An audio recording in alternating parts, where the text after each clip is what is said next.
Pappas. I'm here in studio with Bree Eldridge and Heather Holmes. Good afternoon, ladies. Nice to see you again. Good afternoon. Seems like so long since we last got together. But first of all, I want to get out of the way that on March 8th at the Freedom Christian Center is the Cumberland County Republican Convention, which is going to be from 8 a.m. to 12 noon. Check-in is 8 a.m. to 9 a.m. Boy, I'm just all over the place today. Bring $10 cash and bring your photo ID because we're Republicans and we like voter ID. So we need you to sign in with an ID. But I wanted to get together this afternoon and talk about who we are. Okay, why are we making these videos? I'm seeing some feedback online with like, who the heck are you to be saying whatever. So I thought it'd be a good time to spend a few minutes and let's talk about where you grew up, where you went to school, what kind of career experience do you have. So Bree, I'm going to turn it over to you first. Okay. Well, I grew up in Wisconsin. Okay. In the north. Yes. Frigid. Yes, I'm a Yankee. So then once I graduated high school, joined the military, did 6 years in the military real quick. I used the military to have money to go to college and stuff like that. So once I got out of the military, went to college, got my degree, and then start working. Well, the first degree is electrical engineering, and then my second one is in accounting. Okay. So, love numbers. I'm a numbers person. And with that, and then I moved all over for my work and everything like that. Eventually met my husband down in Atlanta because he was stationed at Fort Benning. So then after that, I became a military spouse, kept following him all over, and we finally ended up Fort Bragg. Seems like everybody ends up here sometime or another. Yeah, they sure do. Yeah. They sure do. This is where my children were born. My husband was actually born here. And then once my kids got older, I had more time on my hands. I started getting involved more locally. Okay. And started getting involved in politics. That's where I first met Shamika. She was the first one to kind of recruit me. The first troublemaker in chief? Yeah. Okay. She was the first person I was introduced to, and she introduced me to one of our local women's clubs. Okay. Started out with there. So what was the first? How did you meet her? Do you remember? When I got here, I went on to the Republican, I guess it was the NC GOP, the state Republican. I filled out an interest form. Okay. And I guess it got routed to her. Yeah, okay. I got routed down here. Okay. I guess back here down because I was Cumberland County. So good citizen. Hey, I'm here. I live here. Let's participate with the process. So somebody actually reached out to me, which was a good thing because now they've had me for years. Okay. So you tiptoed in, and then you got involved with women's clubs, and then, I mean, you did a lot more than that. Oh, yeah. Then in 2020, they were recruiting for field organizers for the Trump campaign. So I was a field organizer and did that for an entire season, basically, till the election. Okay. And then once I finished with that, I became the treasurer for the county. Jackie Taylor had recruited me to be the treasurer because of my accounting background.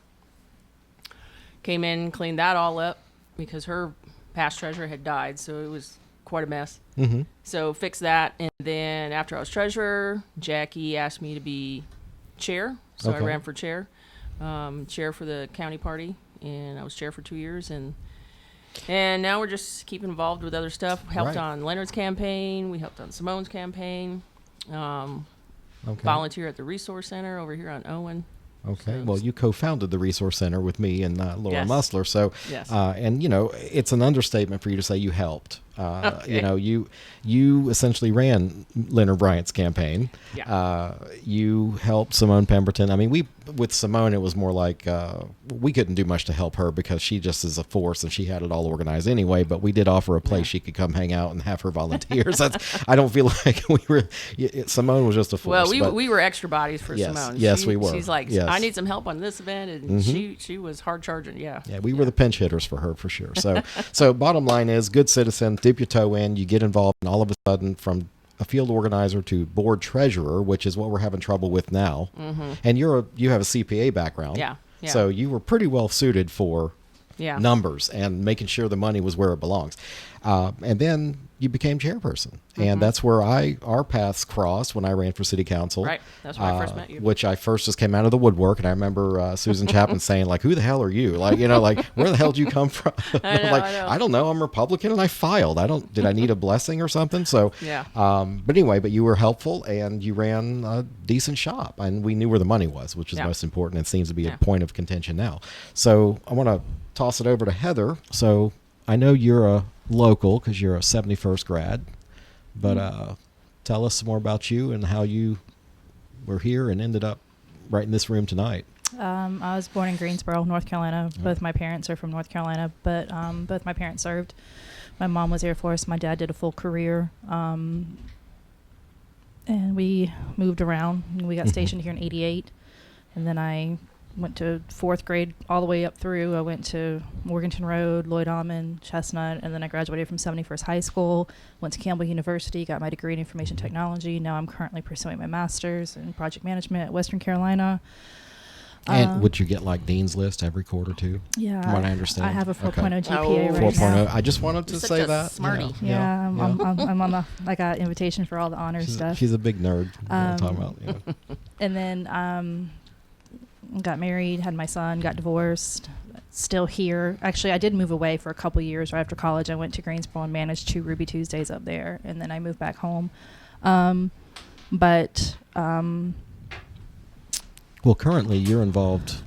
You're not just a stay-at-home mom. I mean, you managed Simone Pemberton's campaign during the Senate. So basically what happened was my mom got diagnosed with cancer in 2016, and at the time I had gotten a job working for the government doing procurement and supply chain and project management. And then my mom died in 2017 of cancer, breast cancer. And then I went into a really deep depression. I didn't leave my house for 2 years. I was like borderline agoraphobic. It was bad. And I got a phone call from the state GOP, Dallas Woodhouse of all people, who said, hey, I know him. we need somebody to run for office, and you are a regular voter. We pulled your voting record. Would you be interested? And who is this guy? Why is he calling me? How to get my information? I called my dad. Which is a typical response she has when people call her. I was like, I called my dad. I was like, should I do it? And my dad's like, yeah, you should do it. And so I did. They said they were going to help me every step of the way, which we know that didn't work out. But they paid my filing fees, and I did the best I could with what I knew. You were brand new. I was brand spanking new. I bet you wish there was a resource center back then. I would have loved to have a resource center.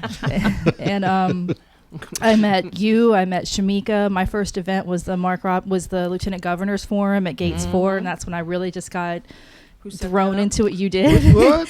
And I joined the Fayetteville Women's Club, and I was a member there, an associate of Cumberland. And then after my loss, which I knew I was going to lose, I ran against Billy Richardson. Come on now. But your district's like a D plus 20. It is, and so is Simone's, and I want to address the GOP that. just didn't gather enough dirt on that guy to unseat him. Okay, they really dropped the ball on that After one. Okay? I lost, I stepped away from politics. I was done. I was like, I'm not doing this anymore. I got my feet wet. We're good. In 2023, I got a phone call from Shamika, who was like, hey, I need you to be on a slate. I was like, no, I'm not doing this with you. And she was like, no. I think it pretty much went that way too. Hey, I need somebody. Let's do it. Yeah, pretty much. Yeah. And I was like, fine, but I'm only going to be an at-large member. I don't want a position. She said, okay, deal. And then that's how I met you and some of the others that were on our previous slate. And there began the ending. No. Yeah, pretty much. And then Shamika's good at recruiting. She really is. And then, well, I mean, I have to say, she put together a good-looking board. I mean, compared, a good-looking slate compared to what's in charge right now. We're being catfished by that slate, by the way, that they're putting out, because none of those guys look like the pictures that they're in. Oh, we're going to get to that. It's a huge catfish. But yeah, you mentioned I did run Simone's campaign. I helped you get through the primary. You did. And Simone, I was done. I was like, I'm done. I'm not doing this again. And every time I say I'm not doing this again, I get a phone call from Shamika. Hey, I got Simone on the other line. We want to talk to you. Well, part of it is we don't want to let you lie fallow. We know you're a instrument. So I started working with Simone, and like you said, she is a force to be reckoned with. She is headstrong, but I have the utmost respect for her. We became really close. I love her work ethic. I just love who she is as a person. Like, I was talking to Gloria, another lady that was on our campaign, and I was like, the way Simone replies, she's just so eloquent, and I want to be like that, and I can't because I'm all like blah blah blah, because my mouth gets the better of me. But well, when you ask her about issues and stuff, right. Simone, when she answers, it's just Wow, It's I never thought about that. matter of fact, and it's endearing. Yeah. I mean, you want to hear more from her. Professional person. Yes, Well, she and is. she's always told me, don't let them rattle you, because if you let them rattle you, they're going to get the best of you. But I also feel like there comes a point in time where it's like, I have been quiet for so long. I haven't spoke out on anything. Your face says a lot more than you should have been, but Always just does. throwing that out Countenance there. will give you So, away every time. Always. Okay. So, yeah, but we lost. We were running in a D17. And D plus 17 means that's how strong. The That's the Democrat- numbers that the state Yeah. says. It's how likely the Democrats yeah, are going to so win. for the catfish to sit there and say, oh, you worked for loser Simone campaign, Yeah. we knew Yeah. what we were up against when we went against it. We So still try. Well, and But we to still- but we anybody that worked our comments on butts these off. videos, number one, I'm going to just say this right now. If you're an anonymous poster, then go back to the rock from which you called from, number one. Number two, if you want to complain about something, bring the receipts, because in these videos we are offering the receipts to what we are discussing. We are not coming out of this out of the ether. We're coming at this from a matter of experience and a matter of fact. because we were left by the wayside. I know I That's was. right. I was left by the wayside during my campaign. I had no idea what I was doing. As a matter of fact, Jackie Taylor was one who called me and said, hey, I'm the brand new GOP. I wanted to talk to you, and bless her heart, she worked her butt off to get the GOP to where when Bree took did. over. Right. But, she still had a hard time recruiting. Well, but along the way though, there was drama. There was disagreements, but we still made it work. Yeah. We still, in Jackie's reign, we get Trump thing- in this county when she was. Yeah, the other thing when Jackie was chair, like she said, if anybody comes here with a good idea and you want to contribute, I mean, she wanted your help. She did. you know. She absolutely did. As a matter of fact, And- yeah. And there were, and I'm just gonna be honest. I mean, I've told Jackie this to her face. There was a point in time where I kind of didn't like Jackie there for a little bit, and then after all this happened, we kind of sat down and had lunch and talked, and I realized that she really had it tough. Yeah. The And position is not the easy. position was not easy, and I didn't know it, so I'm looking at it from the other side. So being able to talk to her and see everything she went through, it gave me a new perspective on it. And so we're great. I love her absolutely to death. She stepped into that role unexpectedly. She did. Absolutely. And she didn't even know that was going to, Right, right. but she took it on. She and did. She had to come into a Trump presidency and election Right. season, and it was crazy in that office. It was crazy. Crazy busy. It was. But, Yeah. I wouldn't trade any of it for the world, to be honest with you. Like, it got me out of the house. I got to meet you guys, so many other I wonderful mean, people. we're awesome, so I get No, it. her bestie. Yeah. And One of her besties. yeah, she's my phoenix. And Oh, jeez. but no, it's and then like I'm involved in the community. So like I went with Gate Beautiful for human trafficking. I'm with the Phoenix Center for Rape Crisis, and I'm in the middle of my Guardian Litem training right now for children. My heart is service. My heart is nonprofit, but my heart is service, serving others that can't help themselves. I don't get paid for any of this stuff. Yes, I know you make jokes about my unpaid jobs, but Well, I was happy for you. The You're rewards- just like, I got a job. I'm like, does it pay? the rewards are going to be so much greater because of the networking and just the lives I get to touch. I mean, as a matter of fact, I got a compliment from Phoenix Center. I guess I impressed one of the detectives, and she told her lieutenant, and lieutenant called. And so, I don't do it for that, but it's still nice to hear "good job" every once in a while. It's like all the stuff we've done for the election. A lot of people asked me when we were over there, when we were out at different events, working with Leonard, you working with Simone, and they asked, are you getting paid? I was like, I don't get paid in money. We get paid in the end reward. Yeah. And one of the rewards was, Trump winning. And you look had at a all the- bigger, you had a D27, I had D27. and I had a D17. And I had Leonard out there. We analyzed all the data. I'm like, you're going out here. You're going to target this house. And He this got his neighborhood." minimum steps every day. Oh, yeah. I know he did. So He came in. I was like, all right, I got your new Yep. list for you, Leonard. So where are you going? Okay, so that brings it back to me, and then we're going to wrap up. So myself, born and raised Fayetteville, my family and I, we own and operate the restaurants here. I went to Fayetteville Academy, went on to Emory University, down at Oxford College for a little bit, then back, finished at Campbell at night with Fort Bragg and Pope Air Force Base. That was fun while I was running 5-6 stores. But I didn't work 3 jobs too. Oh, well, so we're going to compete now. just saying. Okay, so No, I worked. she's and raised raised very. two You see how children. competitive these people are. You can't come at us and act like we're lazy, because I say I had 5 stores. She worked 3 jobs. So we're always competing. I to see did. who's I gonna worked get 3 best. jobs and went to school Okay. full Well, I time. worked. I had a husband deployed. I had 2 children. Yeah. And then Oh, here did you all go. the All right, I'm volunteers, losing this so- argument. No, Yeah. but no, like you said, like it's not even competitive. It's just We are active We are people. active people. Yeah. We Yes. put our time in. So, all right. So, once I came back home and started running the stores and all, got my real estate license. I manage a bunch of commercial properties. I have a little construction company. I have other partnerships with other Greek cousins that we have some rentals and stuff like that. Hey, we got to stick together, right? But on top of all that, so what I do, extracurriculars, I call it. I ran for office twice, city council, county commission. Didn't make it. County commission was close, 180 votes. Yeah. I'm almost there. But more importantly, 37,000 people voted and gave me their support. So that's more important than anything. And I got 10,000 votes, even though it doesn't seem like it was a lot. Yeah. It is a lot. It is a lot. Well, it's very humbling to say, you know what, that many people actually flipped the switch for me. Yeah. But so what I call my extracurriculars will be running for office.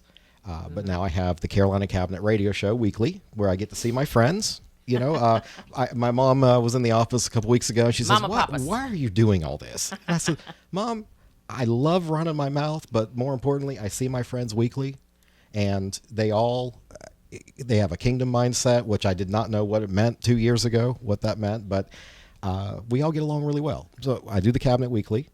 I have boards and commissions. I serve on the Civic Center Commission for Cumberland County, which is involved with the event center. Yeah, I forgot. I'm on city planning. And you're on city planning. Well, I'm on city human relations as well. Oh, DEI, which is the DEI. So let me explain the DEI element of that.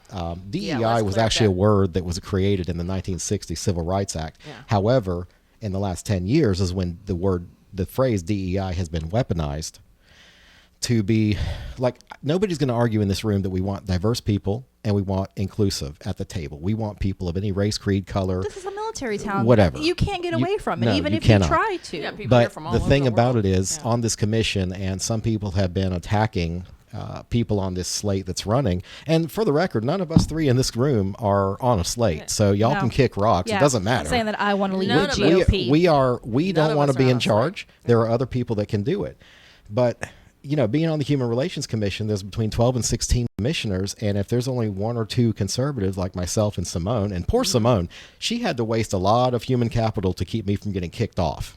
Because I would say a lot of, well, the way she told me one time is like, you didn't say it really nicely, but it needed to be said because it started the conversation. Yeah. So I was at least the guy for that. You were calling out the elephant in the room. I absolutely did. And let's see. Lastly, I'm the chair of the Government Relations Committee at the Chamber of Commerce, which I did not know also means I'm on the board now of the chamber. I started getting these emails about the meetings. I'm like, why am I getting these meetings? Oh, you're on the board. Oh, okay. So you work with Nat. So I work with Nat Robertson. Yep. Yes, he's the CEO, and he is killing it at the Chamber of Commerce. But they needed improvement over there. So just go back to, I've got 27 years experience in business. All of that accomplishment, everything else, coming to bear to look at this organization of the Cumberland County GOP and saying, this isn't right. I mean, it's almost like we're a doge of our own county. But yesterday, I had the pleasure of speaking to a former board member, somebody that was on chairwoman's board that left, dependable business guy. And he said, get a pen and paper. So I did, and I started writing down how much money, Bree, that you left in the coffers. Then he went through and listed each fundraiser, and we added them all up.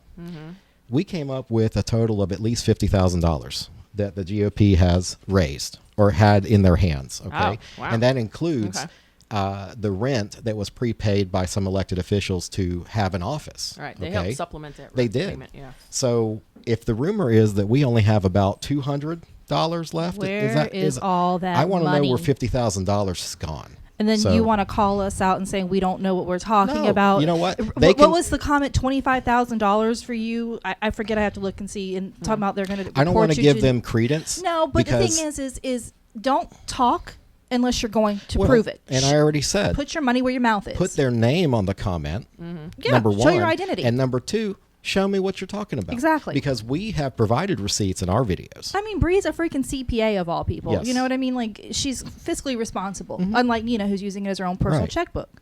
Well, I mean, I let Bree do the books for the resource center. I trust her. Yeah, I mean, I would too. she's getting me all kinds of depreciation and stuff. So I love that. You're a first year business. So That's what there you do. go. We Hey, appreciate. we are using the system, That's what and Trump you does. know what? This is one thing too. So there's a lot of stupid out there, and if you know who you are, then you just say that I'm the stupid. But Yeah, right. hold on a minute. They won't admit it, but the thing is, they like Donald J. Trump.